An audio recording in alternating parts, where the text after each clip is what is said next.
Bismillahirrahmanirrahim. Assalamualaikum warahmatullahi wabarakatuh.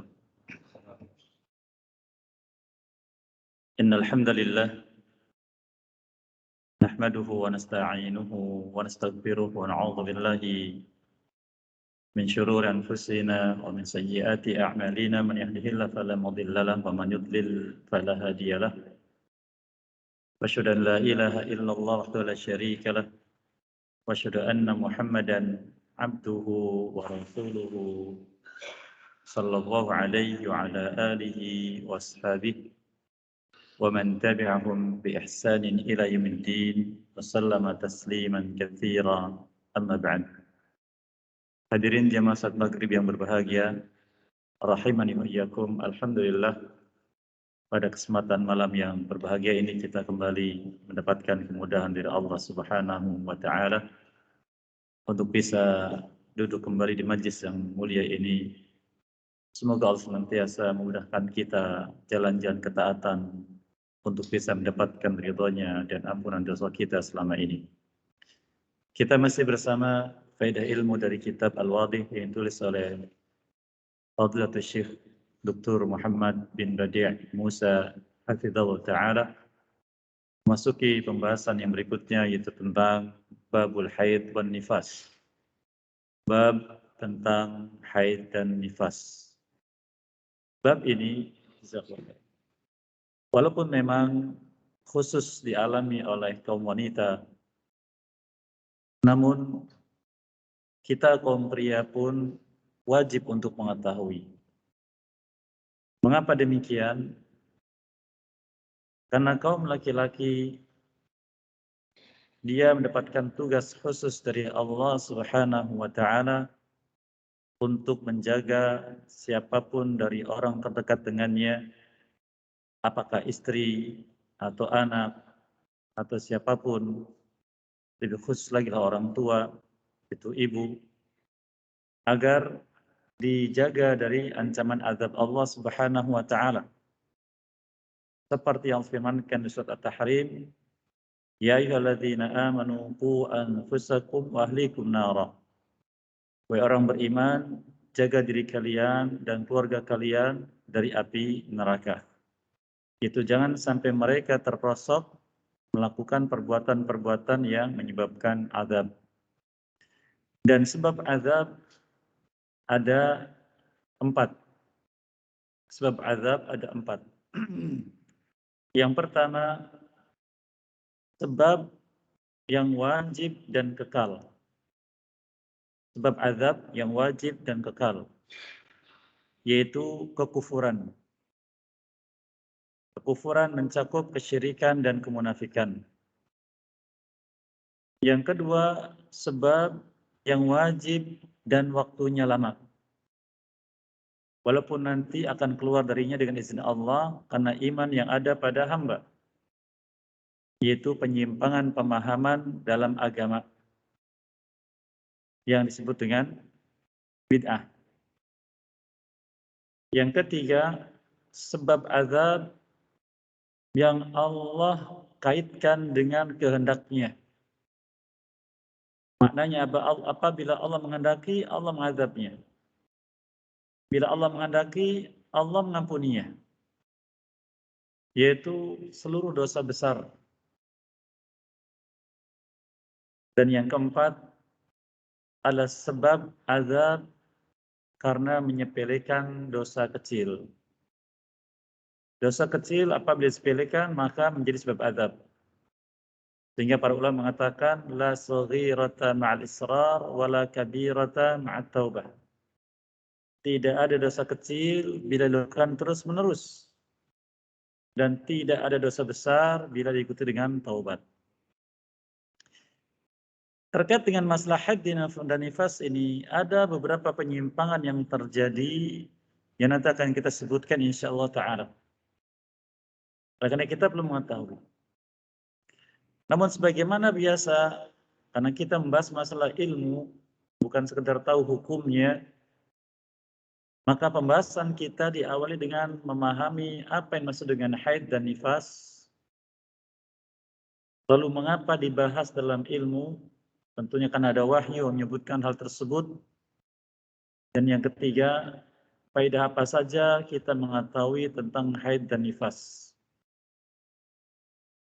Haid diambil dari bahasa Arab hadha yahidu haidhan. Maknanya adalah as-sailan, yaitu sesuatu yang mengalir. Sesuatu yang mengalir. Karena darah haid mengalir dari rahim menuju jalan lahir dan keluar. Adapun secara syar'i, yaitu dalam ilmu agama, makna haid adalah beliau katakan damun tabi'atun wa jibiliyah yakhruju min qa'rir rahim yu'tadu untha idza balagat fi awqatin ma'lumah ala sifatin ma'lumah. Yaitu darah yang menjadi kebiasaan wanita. Maknanya kalau wanita ya pasti keluar darah ini. Darah yang menjadi kebiasaan wanita. Keluar dari dasar rahim. Dan itu terjadi pada wanita ketika sampai pada usia balik. Waktunya tertentu, sifat darahnya juga tertentu. Saya ulangi, darah menjadi kebiasaan seorang wanita yang keluar dari dasar rahim, terbiasa keluar dari wanita yang sudah balik, waktunya tertentu lamanya, dan sifat darahnya tertentu. Sehingga seorang wanita khususnya, dan siapapun yang menjadi walinya, harus tahu sifat darah haid. Ini para suami, ayah, juga harus tahu sifat darah haid. Nah itulah makna darah haid. Dari pengertian ini kita bisa membedakan bahwa darah yang keluar dari wanita selain dari jalan tersebut, itu jalan lahir, maka tidak dikatakan darah haid. Karena mungkin darah keluar dari hidung, mungkin dari telinga, mungkin dari mulut, mungkin dari anus, maka bukan darah haid. Darah haid keluar hanya dari jalan lahir. Demikian juga waktunya tertentu. Sehingga seorang wanita hafal, kalau sekarang jadwal saya haid sekian lama, hafal. Maka bila darah itu keluar di luar waktu tersebut, maka bukan darah haid. Atau dia haid tapi kok lebih dari waktunya, maka dilihat sifat darahnya. Jika berbeda, maka bukan darah haid. Nanti akan kita sebutkan insya Allah ta'ala. Jadi harus paham betul tentang darah haid, maka harus punya fikih, punya pengetahuan khusus tentang darah haid. Kapan saat datang, kapan berhenti. Ini yang perlu diketahui. Kenapa demikian? Karena terkait dengan banyak perkara. Pertama terkait dengan salat. Karena bila keluar darah haid, maka haram baginya salat. Terkait dengan saum, juga demikian. Terkait dengan haji atau umrah, juga demikian. Maksudnya khususnya tawaf dalam hal ini. Dan terkait dengan suaminya. Dalam masalah pergaulan suami istri. Dan semisalnya. Banyak hukum terkait dengan masalah darah haid dan nifas. Setelah kita mengetahui tentang makna darah haid dan nifas, dari definisi secara umum, maka mari kita mengenal lebih lanjut. Dikatakan launuhu wa sifatuhu. Warna darah haid dan sifatnya. Lidamil haidhi alwanun arba'atun la yakhruju anha. Darah haid ada 4 warna. Ada 4 warna dan tidak ada warna lain. Ini warna ini mengikuti perjalanan waktu haid. Yang pertama sawad, darahnya hitam. Jadi darah lebih cenderung pada hitam.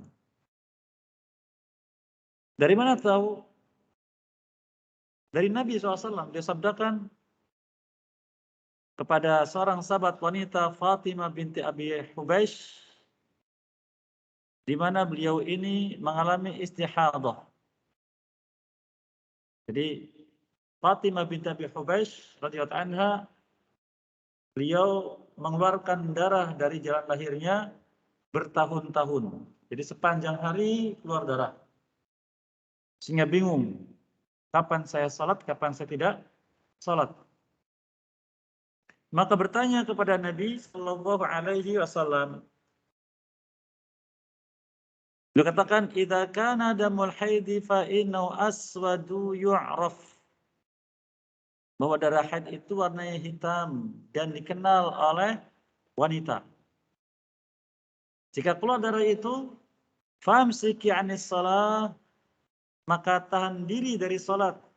Artinya, ketika keluar darah haid, maka engkau tidak boleh salat. Idza kana al-akhar fatawadda'i wa shalli fa inna ma huwa 'irqun. Tapi jika warnanya bukan kehitaman tadi, maka berwuduklah kemudian sholat. Dan darah yang masih keluar itu adalah irkun. Irkun yaitu darah yang keluar dari urat rahim. Jadi bukan dari dasar rahim. Jadi rahim itu ada semacam balon, ada urat-uratnya, ada dasarnya. Nah dasar ini itu yang tumbuh sel telur. Yang kalau mati sel telur itu berguguran jadi darah. Warnanya hitam. Tapi kalau dari uratnya, mungkin ada yang luka, terus misalnya darahnya darah merah atau segar. Yang pertama, al-hamrah. Merah seperti darah biasa. Jadi wanita yang haid juga harus kenal. Kayaknya kalau kalau haid ini warna darahnya seperti ini. Harus dikenal. Yang ketiga, sufrah. Yaitu mendekati warna kuning. Merahnya mendekati warna kuning.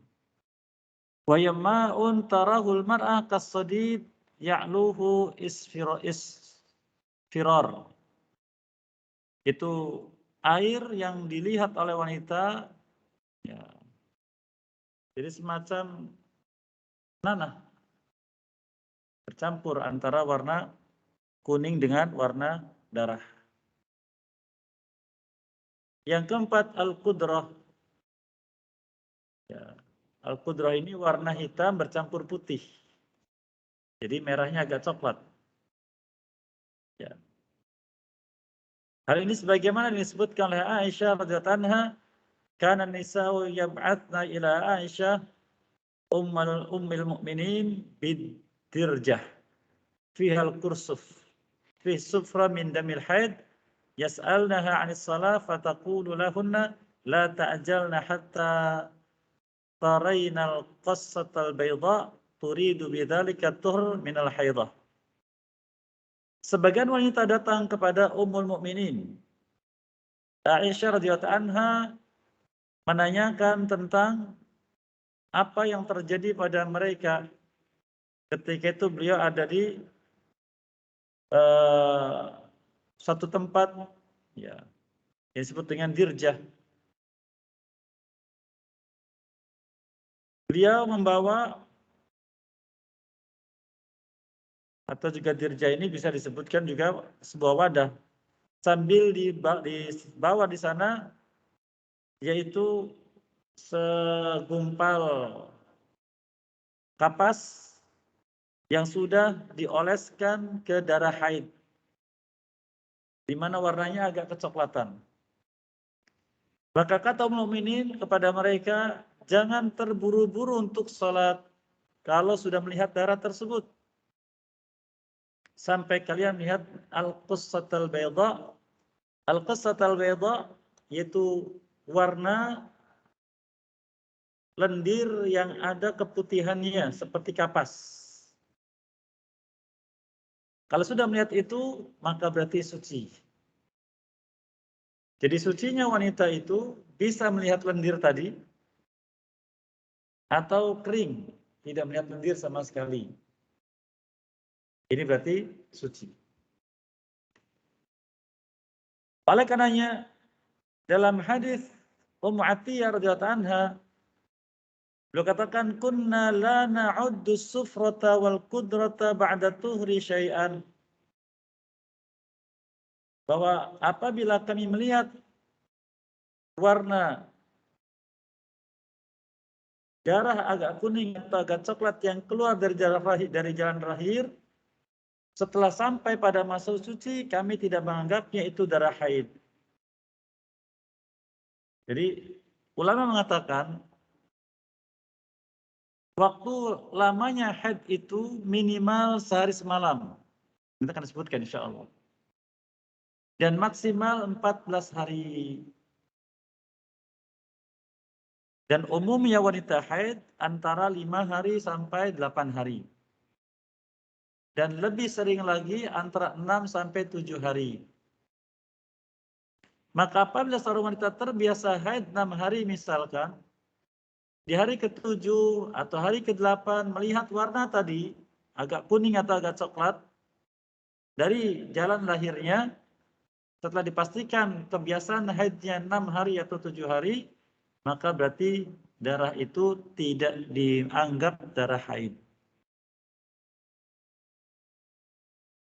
Dikatakan oleh Syekhul Islam Ibnu Taimiyah rahimahullah ta'ala tentang bagaimana menentukan waktu haid. Berkata la hadda li aqallil haid wala li aktsarihi. Berkatakan waktu minimal haid atau maksimal haid tidak ada batasnya. Waliqallit tuhri bainal haidain, dan tidak ada juga batas berapa lama masa suci. Baik minimalnya atau maksimalnya. Wa qarrara anhu kullu ma ra'atul mar'ah 'adatan mustamiratan fa huwa haid. Itu katakan apabila seorang wanita melihat darah terus keluar dari rahimnya, maka itu adalah darah haid. Wa in qaddara anhu aqal min yaum istamarra biha 'ala dzalika fa huwa haid. Walaupun darah itu mengalir kurang dari 1 hari, sudah berhenti, maka dari itu darah haid. Wa in qudira anna aktsara 17 istamarra biha ala dzalika fa huwa haid. Dan jika ternyata darah itu mengalir lebih dari 17 hari, maka itu juga darah haid.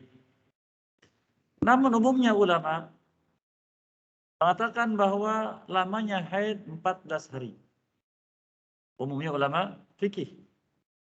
Dan terjadi perbedaan pendapat ini karena memang tidak ada dasar yang pasti dari Nabi Shallallahu Alaihi Wasallam yang menyebutkan tentang wanita pada zaman beliau haidnya berapa lama.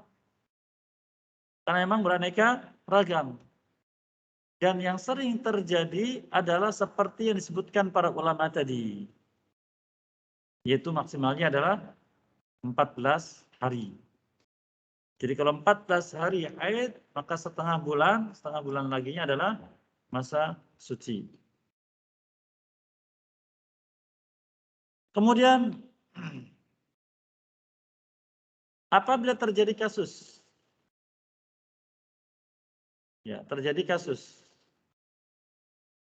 seorang wanita mengalami haid, dan dia sudah tahu kebiasaannya haid sekian hari. Kemudian ternyata setelah suci berapa hari keluar lagi darah tersebut. Yang sifatnya sama dengan darah haid sebelumnya. Maka apabila kita mengacu pada pendapat yang disebutkan tadi, itu Syekhul Islam Ibnu Taimiyah rahimahullah ta'ala, maka apabila keluar sebabnya, maka itu adalah haid. Namun kembali kepada hadis yang disebutkan oleh Ummu Atiyah radhiyallahu anha bahwa apabila seorang wanita sudah mengalami haid dalam waktu yang sudah dia biasa mengalaminya, lalu keluar lagi darah setelah itu, selang beberapa hari, maka darah itu bukan darah haid. Tapi termasuk bagian dari istihadah. Dan darah istihadah akan kita sebutkan insyaallah ta'ala. Ini kasus yang pertama. Kasus yang kedua, seorang wanita seperti disebutkan dalam hadis tadi, yaitu Fatimah binti Hubaish radhiyallahu anha. Beliau pernah mengalami istihadah, itu keluar darah terus-menerus dari jalan lahirnya sampai sekitar 7 tahun. Beliau bingung, 7 tahun terus-menerus setiap hari keluar darah. Maka bertanya kepada Nabi SAW. Maka dijawab, apabila engkau mendapatkan darah di masa haidmu, maka tinggalkan salat. Jika di akhirnya, maka laksanakan lagi salat dengan mandi dulu. Yang jadi masalah, seorang wanita, ini mungkin kalau kita laki-laki tidak tergambar Pak ya. Wanita itu mengalami istihadah dengan haidnya, itu ada beberapa kasus juga. Yang pertama, darah haid dengan istihadah bisa dibedakan. Bisa dibedakan. Maka bila melihat darah sama dengan darah haid, berarti dia hitung masa haid. Jika berubah, maka berarti suci. Ini yang pertama. Yang kedua, darah haid dan istihadah tidak bisa dibedakan sama warnanya. Maka apa yang dia lakukan? Maka apabila dia bisa mengingat bahwa jadwal haid saya adalah tanggal sekian dan sekian hari, maka dihitung saat itu. Dan umumnya wanita yang normal, haid itu setiap bulannya maju antara 2 sampai 3 hari. Tahu nggak Pak? Nggak tahu Ustaz. Pokoknya kata istri haid, ya haid. Nah, harus tahu. Maju, umumnya maju 2 hari atau 3 hari. Maka dia menghitung. Maka sebagian wanita agar tidak lupa, kalendernya dicoret-coret, dikasih tanda. Saya haid tanggal sekian, berarti kira-kira maju nanti tanggal sekian. Kalau tanggal sekian belum keluar darah haid, jangan-jangan telat ini. Hamil. Seperti itu. Ini yang pertama. Yang kedua, dia tahu jadwalnya. Yang ketiga, tidak tahu jadwal. Lupa jadwalnya. Maka mengikuti kebiasaan keluarganya yang terdekat. Ibunya, atau bibinya, atau kakak adiknya yang perempuan. Dikiaskan, diikutkan. Jadi bersama mereka haji. Ini bila darahnya tidak bisa dibedakan antara haid dengan istihadah dan dia tidak tahu jadwalnya. Ini gambarannya. Baik, itu secara umum tentang keadaan wanita yang haid. Nanti akan kita bahas apa yang tidak boleh dilakukan oleh wanita haid. Yang kedua tentang nifas. Apa itu nifas? Nifas dalam bahasa Arab maknanya wiladatul mar'ah, wanita yang melahirkan. Itu nifas. Wanita yang melahirkan. Adapun dalam ilmu syar'i, makna nifas adalah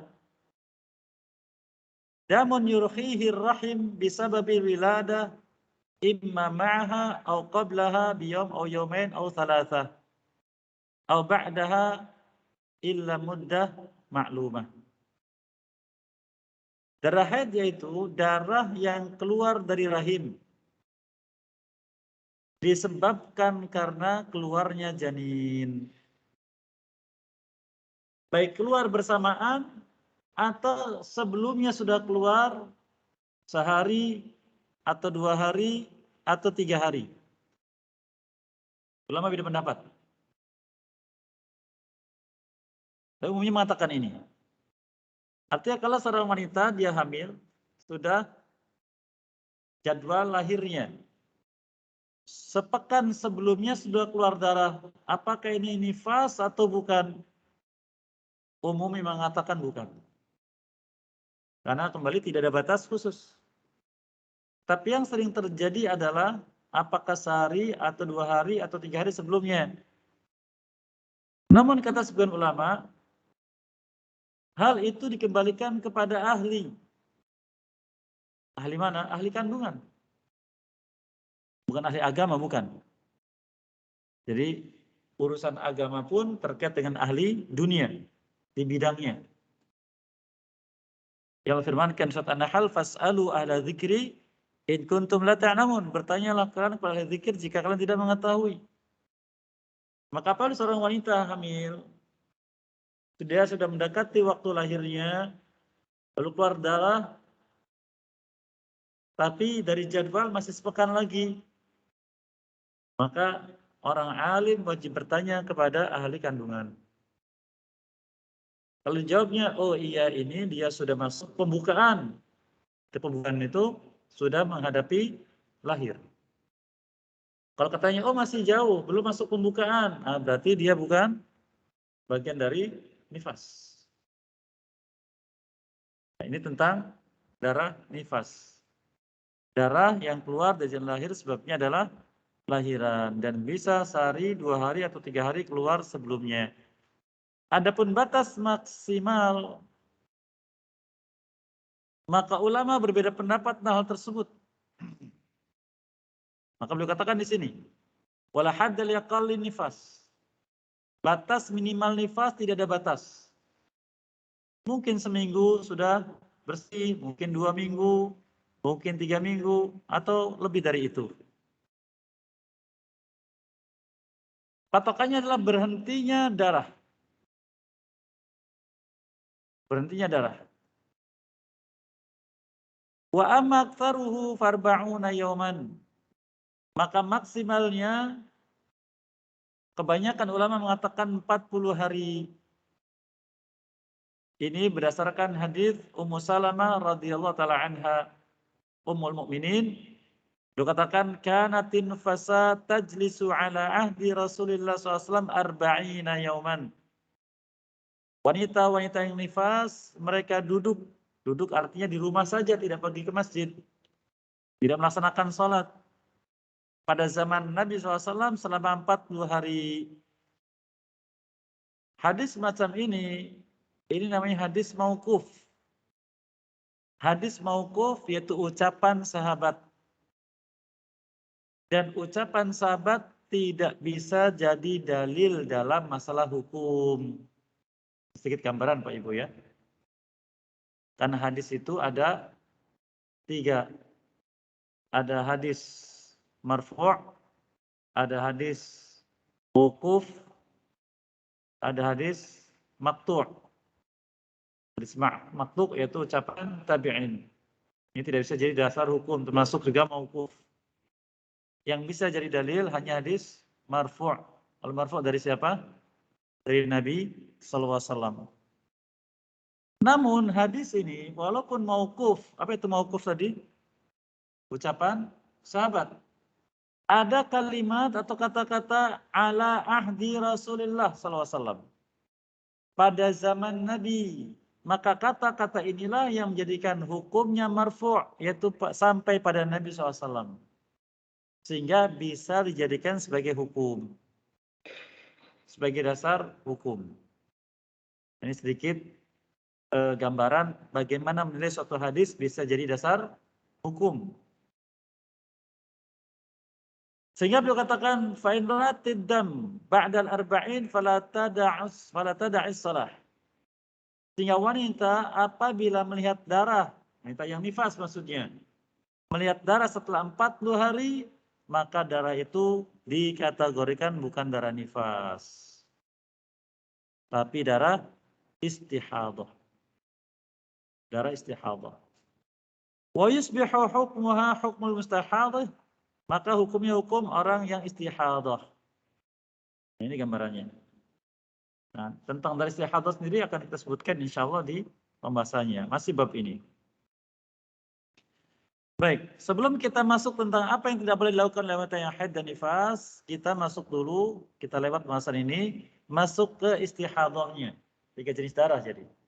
Haid sudah, nifas sudah, sekarang tinggal darah istihadah. Beliau katakan darah istihadah adalah damun yakhruju fi ghairi awqatil haid wa nifas aw muttasilan bihima. Darah istihadah darah yang keluar dari jalan lahir. Bukan haid, bukan juga nifas. Tapi terkait dengan keduanya. Cirinya bahwa damun raqiqun ahmar la raihata lahu. Darahnya merahnya tipis. Kata orang Cirebon pias. Ya, merahnya pias. Lebih cenderung ke putih. Itu darah istihadah. Dan tidak ada baunya. Kalau darah haid, darah istihadah, baunya bikin pusing. Nah, amisnya sangat menyengat lah ya. Ya, berarti pengalaman ya Pak. Iya, tapi kalau darah istihadah tidak ada bau. Nah, darah ini itu karena urat rahim yang ada keluhan. Sedangkan darah haid umumnya hitam dan baunya tadi amisnya luar biasa. Tidak suka orang mencium bau darah tersebut. Baik, itulah darah istihadah. Nah, keadaannya dengan orangnya haid tadi sudah kita sebutkan bila bersama dengan haid. Berikutnya apabila seorang wanita mendapatkan haid atau nifas, selain istihadah. Karena istihadah hukumnya suci. Nanti kita bahas khusus tentang wanita yang mengalami istihadah insyaallah. Apa yang tidak boleh dilakukan oleh wanita yang haid dan nifas? Kita sebutkan yang sepakat dulu ulama. Yang pertama, dia dilarang untuk sholat baik yang wajib atau yang sunnah. Yang wajib atau yang sunnah tidak boleh sama sekali sholat. Hal ini karena Nabi SAW bersabda, "Idza kana damul haid fa innahu yu'raf amsiki 'anis shalah." Darah haid itu darah yang dikenal. Maka bila engkau mendapatinya, maka tahan diri dari salat. Yang kedua, dilarang untuk tawaf. Dan tawaf itu ibadah yang hanya ada di Masjidil Haram. Mengelilingi Ka'bah 7 putaran. Hal ini terjadi pada istri Nabi SAW, Aisyah radhiyallahu anha ketika beliau haji bersama Nabi SAW. Ketika haji beliau haid sehingga tidak melaksanakan tawaf. Maka Aisyah radhiyallahu anha bertanya kepada beliau katakan, "If'ali ma yaf'al hajj ghaira alla tatufi bil bait hatta tathuri." Wanita yang haji, dikatakan Nabi SAW pada istrinya ini, silakan kau perbuat amalan-amalan haji semuanya. Tapi saat yang tawaf engkau tidak lakukan sampai suci, maka tawafnya ditunda. Tawafnya ditunda. Ya. Ini yang kedua. Dalam hadis yang lain sudah kita lewati, at-tawafu mithlu shalah illa annahu abaha fihil kalam. Atau kama qala sallallahu. Tawaf itu nilainya sama dengan salat. Bedanya kalau tawaf boleh ngobrol. Kalau salat tidak boleh. Makna semisal yaitu dari sisi syarat. Harus dalam keadaan suci dan bersuci. Yang ketiga tidak boleh beliau katakan as-saum. Wanita yang haid termasuk juga nifas tidak boleh melaksanakan saum.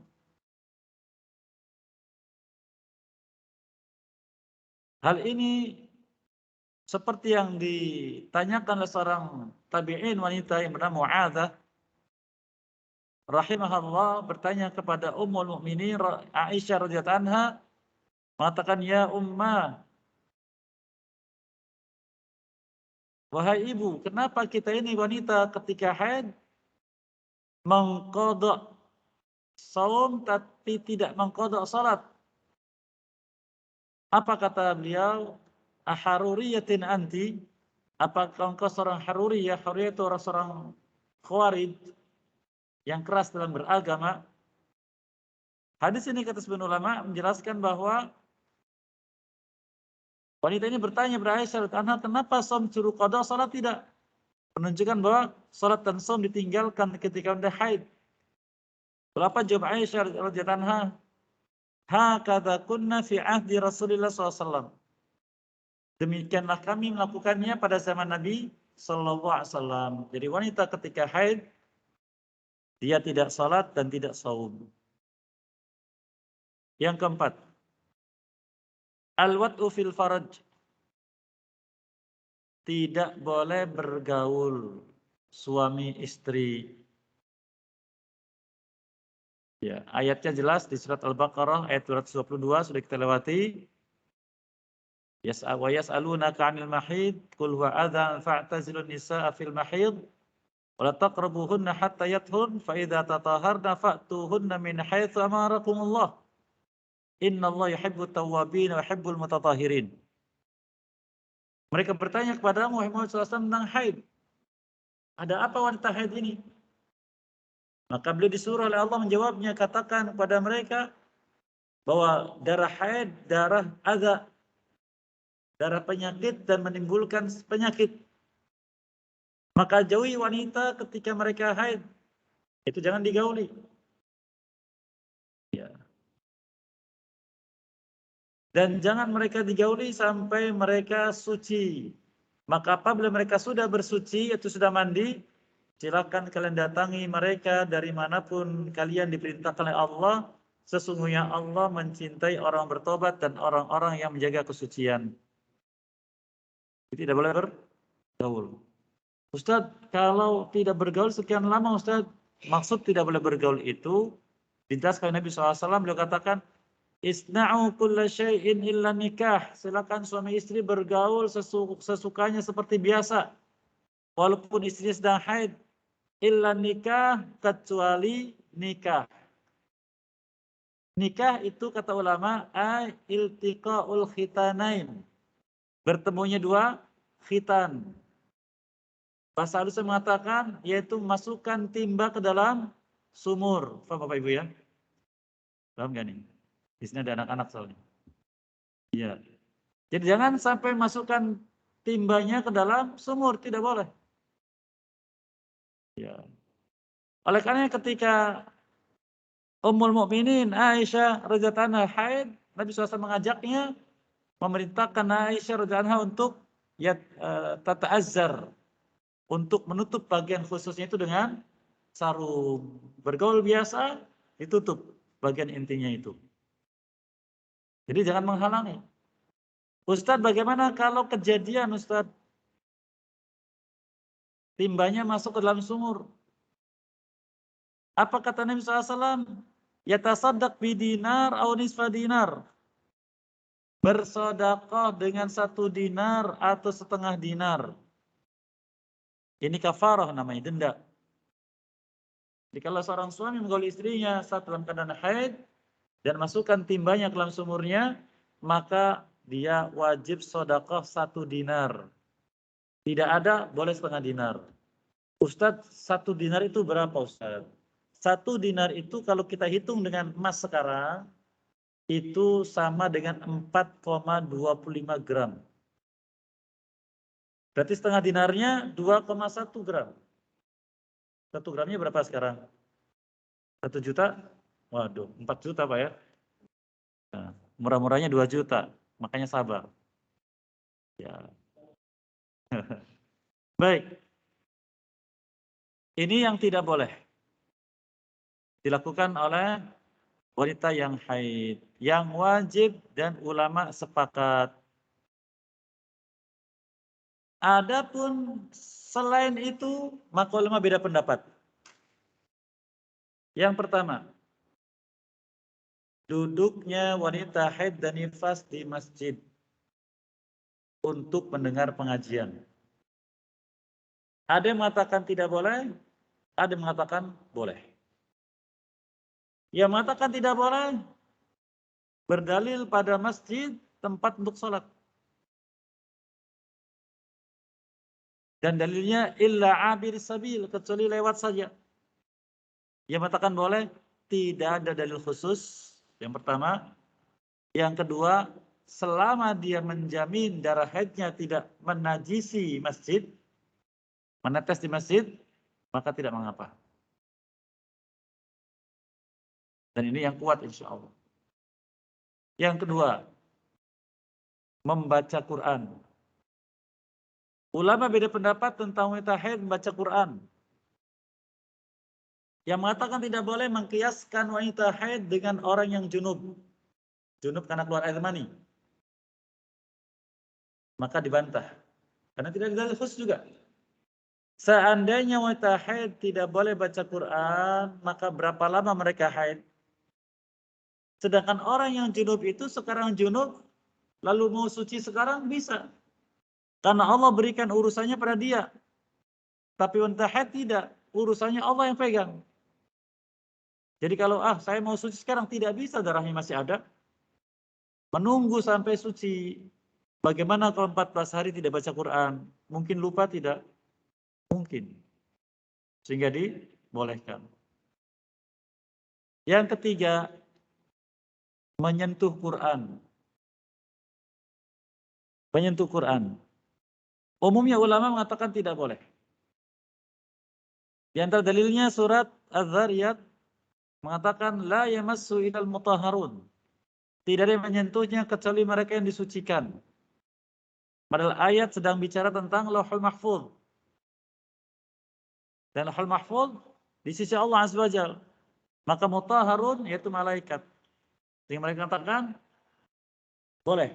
Namun adabnya adalah wanita yang haid kalau ingin menyentuh Quran, maka tangan dengan Quran harus ada dialasi kain, tidak menyentuh langsung.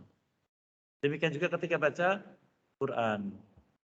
Inilah barangkali gambaran secara umum tentang wanita haid dan nifas dan apa yang boleh dan tidak boleh dan kelengkapan sesuatu tentang wanita istihadah dan hal-hal yang terkait dengannya kita akan bahas di majelis yang berikutnya. Apa yang baik semoga berkait dan mudah terus mengamalkannya, apa yang keliru semoga maafkan ya ampun dan sekalian. Wallahu lidzal qadir alaih wa sallallahu Muhammadin wa ala alihi wa sahbihi ajmain wa da'wana alhamdulillahi alamin.